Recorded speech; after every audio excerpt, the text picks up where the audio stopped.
New জার্সির Atlantic কাউন্টিতে বসবাসরত প্রবাসী হিন্দু সম্প্রদায়ের পুণ্যার্থীদের তীর্থযাত্রা সম্পন্ন হয়েছে।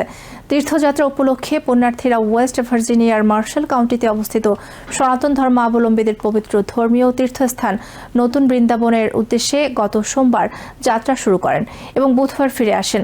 পুণ্যার্থীদের বৈদিক মন্ত্র ও পবিত্র গীতা পাঠের মাধ্যমে এর তীর্থযাত্রার সূচনা হয়। নতুন বৃন্দাবনে পুণ্যার্থীরা মালা জপ, পূজার্চনা, কীর্তন, ভজন, হরিনাম সংকীর্তনের মাধ্যমে নতুন বৃন্দাবন পরিভ্রমণ, প্রসাদ গ্রহণ সহ বিভিন্ন ধর্মীয় কার্যক্রমে অংশ নেন। আয়োজকরা জানান, প্রকৃতির মনোরম পরিবেশে প্রায় ৩,০০০ একর জমির ওপর প্রতিষ্ঠিত ধর্মীয় পীঠস্থান নতুন বৃন্দাবনে পুণ্যার্থীরা মূলত আত্মিক শান্তি ও অমৃতের সন্ধানে সমবেত হয়েছিলেন।